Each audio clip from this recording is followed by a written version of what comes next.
നാമം ജപായനം പുണ്യം നിരുപമദീപാങ്കുരം പോലെ സ്വരശ്രുതിലയവരമതുലം ദീവാങ്കണം മോക്ഷസംഗീതസാരം നീളും വഴിത്താരയിൽ ജീവതാരം മന്ത്രാലാപം മായാവിൻ നിൻ പ്രസാദം. ദീപം ദീപം ദീപം.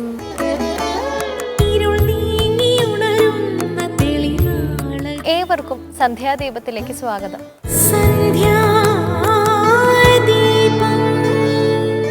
ചതുർലോകങ്ങളുടെ സൃഷ്ടിക്കു ശേഷം പരമാത്മാവ് വിരാട് എന്ന അശരീരിയെ സൃഷ്ടിച്ചു. ക്രമേണ അതിന് വായയും ശരീരഭാഗങ്ങളും ഉണ്ടായി.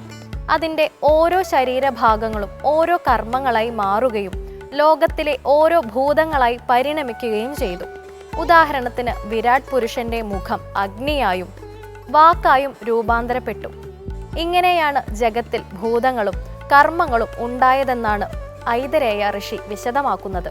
തമിഴ്നാട്ടിലെ കാഞ്ചീപുരം പുരാതന പല്ലവ ശില്പകലയാൽ നിർമ്മിച്ച നൂറുകണക്കിന് ക്ഷേത്രങ്ങളാൽ സമ്പന്നമാണ്. അതുകൊണ്ട് ഇവിടെ 1000 ക്ഷേത്രങ്ങളുടെ നഗരം എന്നറിയപ്പെടുന്നു. ഇത്തരത്തിൽ ക്ഷേത്ര നഗരങ്ങളായി അറിയപ്പെടുന്ന പ്രദേശങ്ങളാണ് ഒഡീഷയിലെ ഭുവനേശ്വറും ഉത്തർപ്രദേശിലെ വാരണാസിയും. ഏതായാലും ക്ഷേത്രവിശേഷങ്ങളുമായി ഇന്നത്തെ ദീപാരാധന കാഴ്ച കാണാം.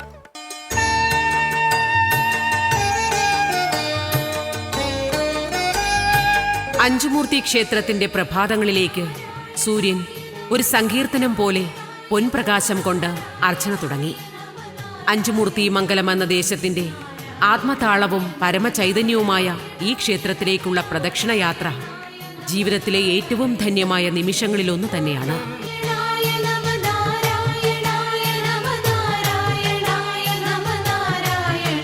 ശൈവ വൈഷ്ണവ ശാക്തേയ ശക്തികൾ ഒരുമിച്ച് കുടികൊള്ളുന്ന അഞ്ചുമൂർത്തി ക്ഷേത്രത്തിലെ പുണ്യദർശനം നമുക്ക് നേടിത്തരുന്നത് ജനിമൃതികളിലൂടെ കടന്നുവന്ന കർമ്മപാപങ്ങളിൽ നിന്നും കർമ്മമാലിന്യങ്ങളിൽ നിന്നുമുള്ള മോചനം തന്നെയാണ്.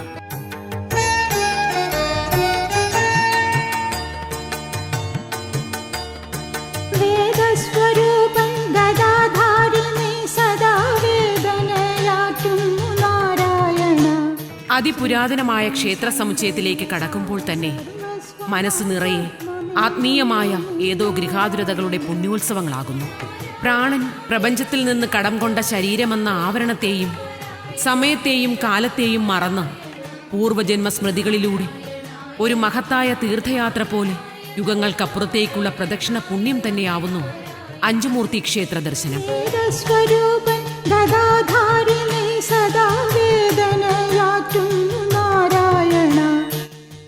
സർവപ്രപഞ്ചത്തിന്റെയും ദേവാദിദേവന്മാരുടെയും അസുരന്മാരുടെയും പിതാവെന്നറിയപ്പെടുന്ന സാക്ഷാൽ കശ്യപ പ്രജാപതി തന്നെയാണ് അഞ്ചുമൂർത്തി ക്ഷേത്രത്തിലെ പ്രതിഷ്ഠ നടത്തിയതും. പാലക്കാടിന്റെ ഗ്രാമക്കാഴ്ചകളുടെ മനോഹാരിതകളിൽ ഒന്നാണ് വടക്കഞ്ചേരിയിലെ അഞ്ചുമൂർത്തി മംഗലമെന്ന ഗ്രാമം. മൃദുലവും സൗമ്യവുമായി ആരെയും വരവേൽക്കുന്ന പ്രശാന്തസുന്ദരമായ ഇവിടുത്തെ ഗ്രാമം ആനന്ദാത്മകമായ ഒരു ദൃശ്യാനുഭവം തന്നെയാണ്. ചരിത്ര കഥകളാലും പുരാവൃത്തങ്ങളാലും നിറഞ്ഞു നിൽക്കുന്ന ഈ പ്രദേശത്തെക്കുറിച്ചുള്ള ഓരോ കഥകളും ഇവിടേക്ക് കടന്നു വരുന്ന ആത്മീയ സഞ്ചാരികളെ അത്ഭുതപ്പെടുത്തുന്നതും പുതിയൊരു ആത്മപ്രപഞ്ചത്തിലേക്ക് നയിപ്പിക്കുന്നതുമാണ്. ഗ്രാമവാസികൾ പറയുന്ന നിരവധി കഥകളിൽ പ്രധാനപ്പെട്ടത് ക്ഷേത്രക്കുളത്തിനു ചുറ്റുമുള്ള വയലുകൾക്കപ്പുറം നിൽക്കുന്ന വീഴുമലയുടെ ചരിത്രമാണ്.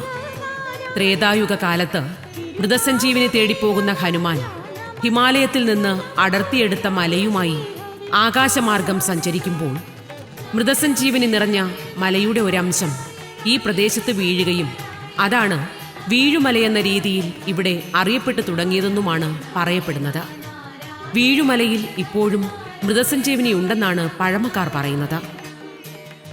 വീഴുമലയും ക്ഷേത്രക്കുളവുമായി ബന്ധപ്പെട്ട് മറ്റൊരു അത്ഭുതം നിലനിൽക്കുന്നത് ദൂരെ നിൽക്കുന്ന വീഴുമലയ്ക്ക് മുകളിലുള്ള കിണറിലിടുന്ന ഏതെങ്കിലും ഒരു വസ്തു ഇങ്ങ് ക്ഷേത്രക്കുളത്തിൽ മണിക്കൂറുകൾക്കുള്ളിൽ കാണാമെന്നതാണ്. ഇതിന് കാരണമായി പറയുന്നത് ഒരിക്കൽ ക്ഷേത്രക്കുളവും വീഴുമലയുമായി ബന്ധപ്പെട്ട് ഒരു പുഴയൊഴുകിയെന്നും കാലാന്തരത്തിൽ പുഴ മെലിഞ്ഞ് ക്ഷേത്രക്കുളമായതാകാമെന്നുമുള്ള കഥകൾ നിലനിൽക്കുന്നു. ഈ കഥകൾ നിലനിൽക്കുമ്പോൾ തന്നെ മനുഷ്യ ഇന്ദ്രിയങ്ങൾക്ക് ദർശിക്കാൻ കഴിയാത്ത തരത്തിലുള്ള ദിവ്യശക്തികളുടെ സഞ്ചാരവീഥികൾ തന്നെയാണ് അഞ്ചുമൂർത്തി ക്ഷേത്രവും പരിസരവുമെന്ന് ചില ആത്മജ്ഞാനികൾ ഉറപ്പിച്ചു പറയുന്നു.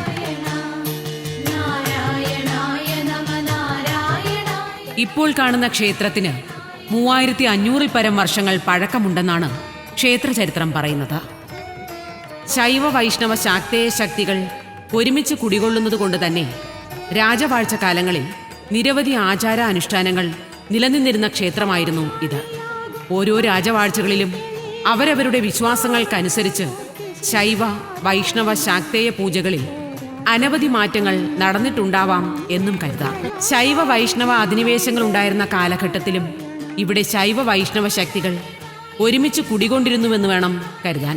കാരണം കശ്യപ മുനി കാർത്യായനി ദേവിയെ പ്രതിഷ്ഠിക്കുമ്പോഴും സുദർശന ചക്രം ഇവിടെ സ്വയംഭൂവാകുമ്പോഴുമൊക്കെ പഞ്ചമുഖനായ ശിവരൂപം ഇവിടെ ഉണ്ടായിരുന്നുവെന്നാണ് പറയപ്പെടുന്നത്. മനസ്സിൽ തെളിയണം പാവനമൂർത്തി ശ്രീനാരായണ. ആദ്യകാലം മുതലേ പഞ്ചമുഖനായ ശിവരൂപമുള്ളതുകൊണ്ട് തന്നെ ഇത് അഞ്ചുമൂർത്തി ക്ഷേത്രമെന്ന് അറിയപ്പെട്ടതായി ഭക്തജനങ്ങൾ പറയുന്നു.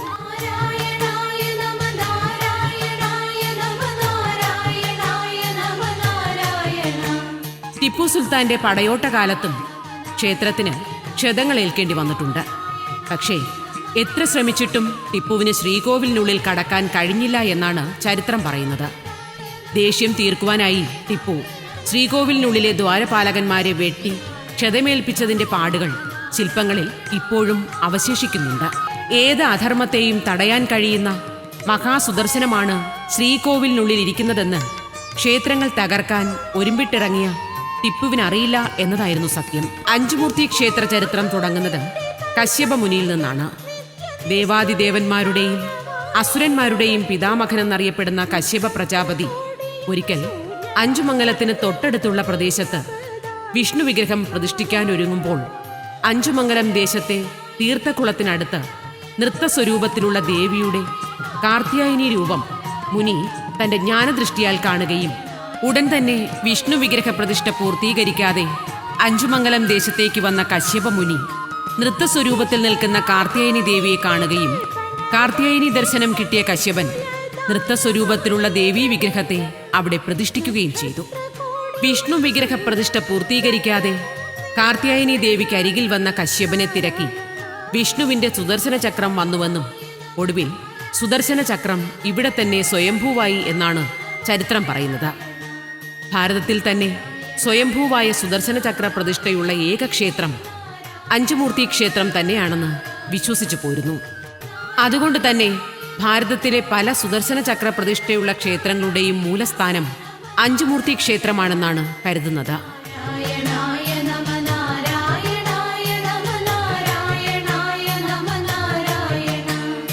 അഞ്ചുമൂർത്തി ക്ഷേത്ര ദർശനത്തിനെത്തുന്ന ആരെയും ആദ്യം ആകർഷിക്കുന്നത് ക്ഷേത്രമുറ്റത്ത് ആശ്വാസത്തിന്റെ തണൽ വിരിച്ച് മഹാവൃക്ഷമായി പടർന്നു പന്തലിച്ചു നിൽക്കുന്ന ആൽമരം തന്നെയാണ്.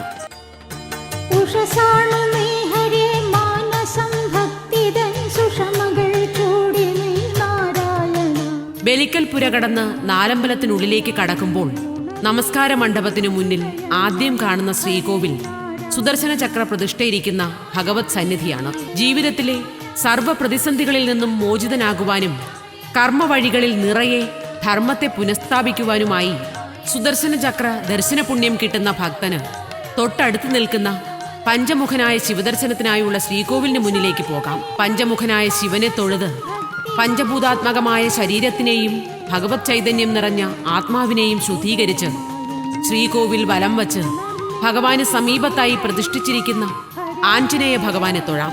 കുറെ വർഷങ്ങൾക്ക് മുൻപ് നടന്ന അഷ്ടമംഗല്യ പ്രശ്നത്തിലാണ് ഇവിടെ ആഞ്ജനേയ ചൈതന്യം കണ്ടെത്തുകയും നാലമ്പലത്തിനുള്ളിൽ തീർത്ഥക്കുളത്തിൽ നിന്നും ഒരു ആഞ്ജനേയ വിഗ്രഹം കണ്ടെത്തുകയും വായുകോണിൽ വായു ഭഗവാനെ പ്രതിഷ്ഠിക്കുകയും ചെയ്തത്.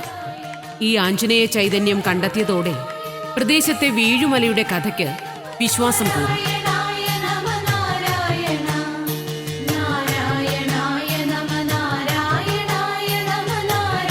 ശിവന്റെ പിന്നിലായി കാർത്യായനി ദേവിയെ പ്രതിഷ്ഠിച്ചിരിക്കുന്നു.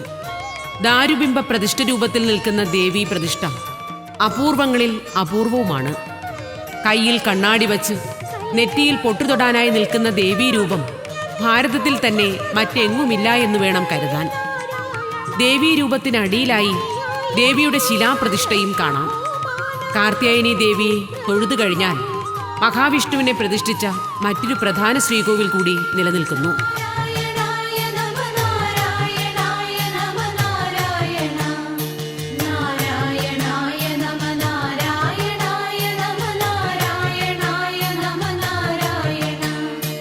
കൂടാതെ ശാസ്താവ്, ഗണപതി എന്നീ ദൈവങ്ങളും നാലമ്പലത്തിനുള്ളിൽ പ്രധാന ദൈവങ്ങളായി കുടികൊള്ളുന്നുണ്ട്. ഗാനാലാപന പ്രിയയായ കാർത്യായനി ദേവിക്ക് മുന്നിൽ എല്ലാ വർഷവും ലോക സംഗീത ദിനത്തിൽ സംഗീതോത്സവം നടത്തിവരുന്നു. ബ്രഹ്മാനന്ദ സംഗീതോത്സവത്തിൽ പങ്കെടുക്കുവാൻ നിരവധി കലാകാരന്മാരാണ് ക്ഷേത്രസന്നിധിയിലെത്തുന്നത്. സംഗീതോത്സവ ദിനം മുഴുവൻ ഭക്തമാനസങ്ങളിൽ കാർത്യായനി ദേവി നൃത്തം ചെയ്ത് ആത്മാവിനെ ആനന്ദോത്സവത്തിലെത്തിക്കുന്നു.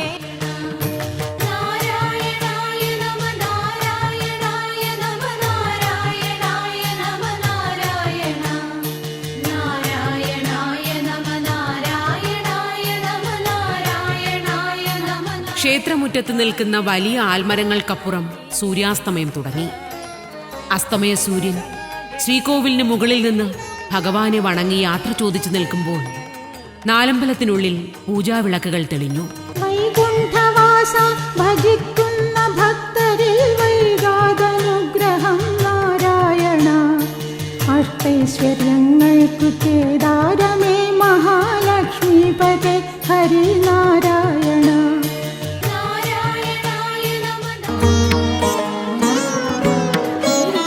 ദീപാരാധന വേളയിൽ അഞ്ചുമൂർത്തി ക്ഷേത്രത്തിന്റെ ശ്രീകോവിലുകളിൽ നിന്നും ഭക്തരുടെ ആത്മാവിലേക്ക് പരമചൈതന്യത്തിൽ നിന്നുള്ള ആനന്ദ സങ്കീർത്തനം ഒഴുകിക്കൊണ്ടേയിരുന്നു. വൈകുണ്ഠവാസ ഭജിക്കുന്ന ഭക്തരിൽ വൈകാതനുഗ്രഹം നാരായണ. അങ്ങനെ ഭാരതത്തിലെ തന്നെ അപൂർവമായ അഞ്ചുമൂർത്തി ക്ഷേത്ര ദർശനം അകതാരിൽ പുതിയ ആത്മീയ അനുഭവങ്ങളുടെ പ്രദക്ഷിണ വഴികൾ ഒരുക്കുമ്പോൾ പഞ്ചമുഖനായ ശിവരൂപവും സ്വയംഭൂവായ സുദർശന ചക്രവും നൃത്തം ചെയ്യുന്ന കാർത്യായനി ദേവിയുമൊക്കെ ഓരോ തീർത്ഥാടകന്റെയും ആത്മീയ അനുഭവങ്ങളിൽ ഋതുഭേദങ്ങളില്ലാത്ത പൗർണമിയായി നിലനിൽക്കുമ്പോൾ അഞ്ചുമൂർത്തി ക്ഷേത്ര ദർശനം നിത്യവും ശുദ്ധവും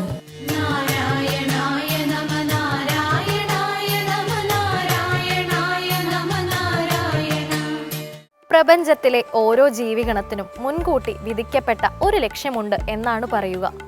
അങ്ങനെയെങ്കിൽ സത്കർമ്മങ്ങളിലൂടെ മാത്രം നമുക്ക് എങ്ങനെ സഞ്ചരിക്കാനാകും? ഓരോ ജീവിയും പരമാത്മാവിൽ തുടങ്ങി അതിൽ തന്നെ അവസാനിക്കുന്നു. അതായത് തുടക്കവും ഒടുക്കവും നിശ്ചയിക്കപ്പെട്ടതു തന്നെ. എന്നാൽ ആ ജീവി സഞ്ചരിക്കുന്ന പാത അത് സ്വയം തിരഞ്ഞെടുക്കുന്നതാണ്. അവിടെയാണ് നന്മ തിന്മകളുടെ പ്രസക്തി. ഇന്നത്തെ സന്ധ്യാദീപം ഇവിടെ പൂർണ്ണമാകുന്നു. ഏവർക്കും നന്ദി.